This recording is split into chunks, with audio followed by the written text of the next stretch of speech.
All right, this is attempt number 2 with the EasyBows Designer Pro. I'm gonna throw in a little ASMR for Miss Maggie. Okay, we're just gonna use 2. I'm not gonna get fancy with this one. So we're just gonna use these 2 ribbons. So I am going to put, like, they're almost identical. So I'm thinking it'll have a little bit of visual interest. I could be wrong, but okay, I'm gonna take this, put this 50-yard roll of ribbon on the dowel, and then we're gonna get going.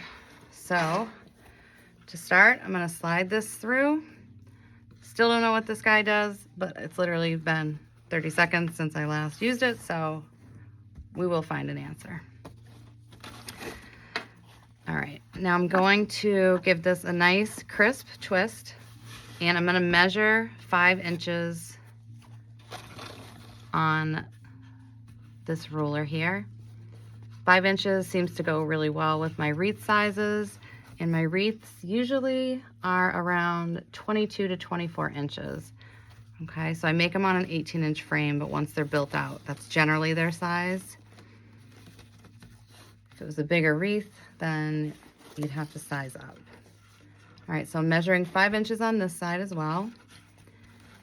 And as this slides through, and this was the part I was stuck on forever, you have to do this nice crisp twist because that's what's creating this loop.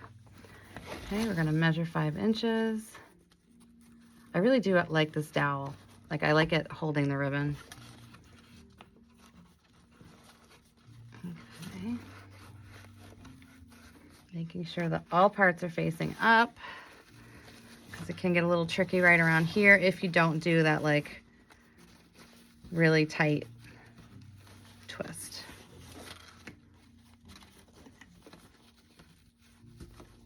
Okay, I'm gonna measure the 5 inches. And once you've done it once, if you did the first ones correct, you should be good to go.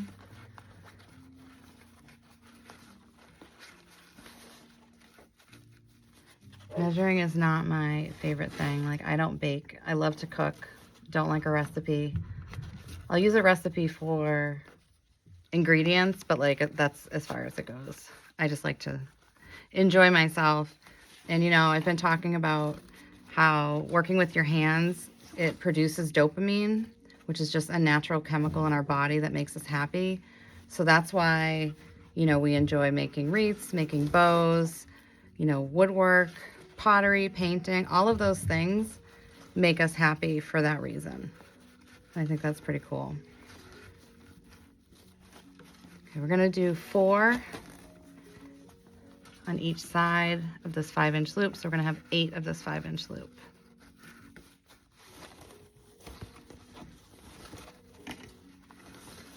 Yes, working with our hands. And I don't know about you, but when I'm working with my hands or I'm designing, oftentimes I'm more present. I have a hard time being present, but I'm more present. And sometimes when I'm really into it, I really am present. And it almost kind of makes you feel like a kid again when you used to color and draw and do like everything with your hands, all your arts and crafts.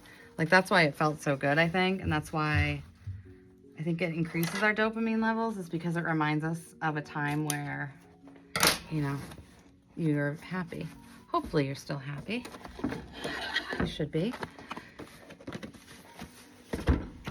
Okay, so yeah, this is, again, almost identical. I think the inner print is the same.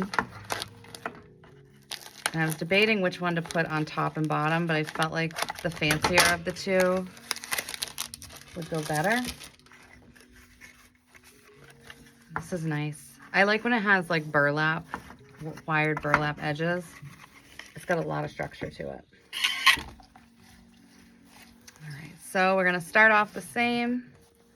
Little muscle memory workout. We're gonna start with our tail going down the side. So the tail is facing upward, but we're going to go and measure out 4 inches. 4 inches. You put it through, make sure everything that's supposed to be facing up is facing up. And then on the other side, make sure everything that's supposed to be facing down is facing down. Otherwise, it's going to be very thick there in the middle, and it also might not hold as well. It might get a little like sloppy. So, all right, we're measuring 4 inches here. If you guys think it's a zoo now, wait till I get my German Shepherd, who is due to be born on April 11th. And what's magical about that to me is that I lost my main guy on April 17th last year, and I have missed him every day since. And this is the 5th litter that I've been in line for, and something has happened with every single litter. So I have first pick of the boy, and I believe that it took this long because it wasn't the right puppy, but now it is. So that puppy's definitely gonna have an emoji. Steve has one right now. Not sure what Steve's conveys. That's him right now. It could convey rage, little dog rage. I don't know. All right, so here I'm making 6 of the 4-inch loops. Okay.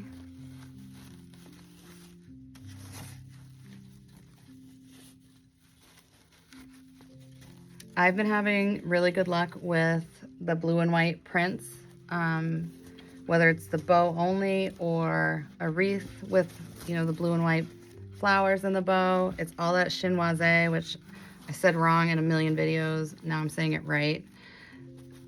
So I hope you don't repeat things that I say. All right, I'm gonna cut this. And then I'm gonna make this a little shorter than the other tail.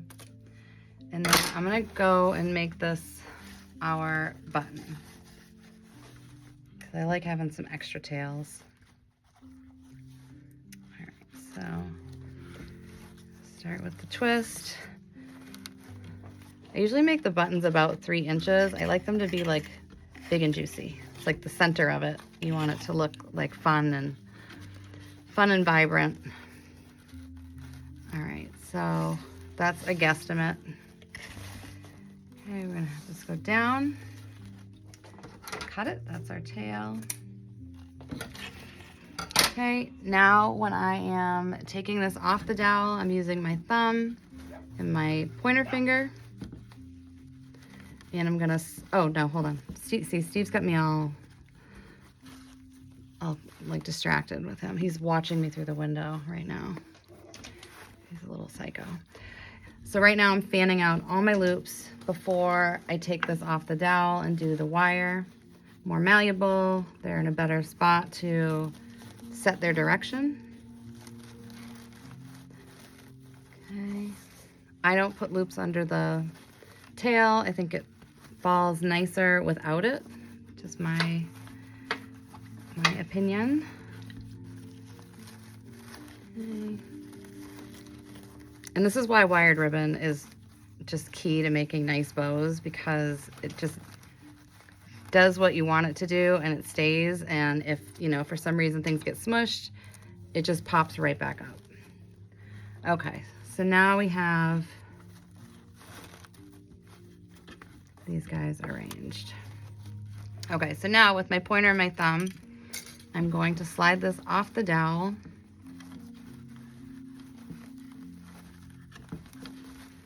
And I'm gonna make sure, one, that I'm holding it very tightly, but also that when I put the wire on, it's going to go exactly where that dowel dent is. If I don't, it's going to be uneven, like lopsided.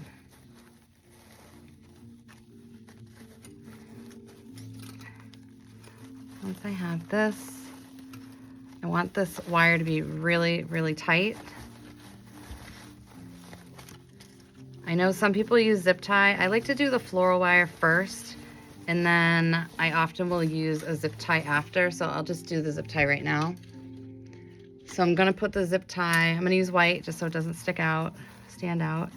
And I'm gonna lay it right over where our wire is. And you guys know I just go a bit overboard with the mechanics. And make sure everything is perfection for our customers. All right. I'm gonna snip this and let's get to fluffing.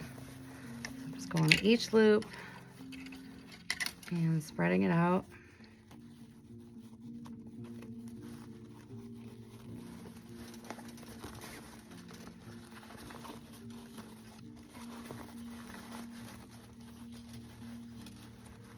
I'd love to know if you have this contraption, and if so, what the pros and cons are, or if it's all pros.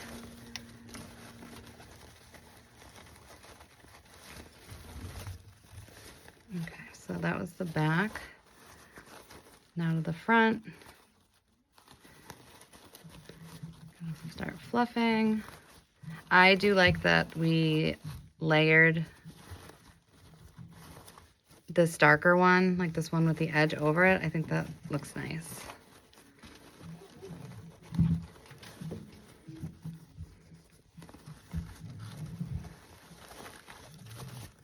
And I hope this camera angle is working out better, at least for like the bow making.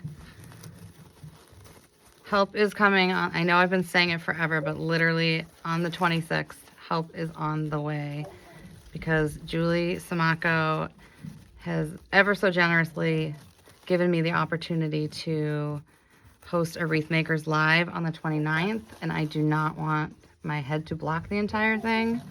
I don't think that's great for learning. All right, so... Okay, and then we've got our button. Cute, cute.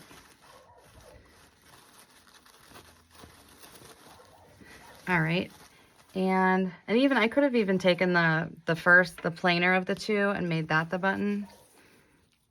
It's another option, just to give it like that contrast. So I'm gonna go through and dovetail every single tail. So I'm gonna fold it in half, and using nice sharp scissors, cut upward at an angle. If you do it and you end up with something pointing downward, it just means you did it the opposite way, so not a big deal. Just flip it over and do it again.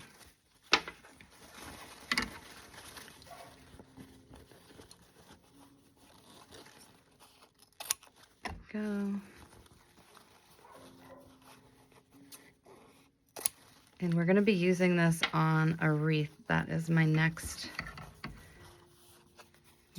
step with this. So if you're somebody that had a holiday wreath that didn't sell, raise your hand. Hi. Mine, my St. Patrick's Day one did not. And so instead of just letting it sit there till next year, we are going to make it a beautiful spring wreath, because we put our materials in there, and materials are money, and we want to get that money back. We don't want to wait a year. All right, so here you go. This is it. There will be some photos once it's on the wreath, and let me know what you guys think about the technique, the print, all the things, and I'm looking forward to hearing your feedback. Thanks, guys.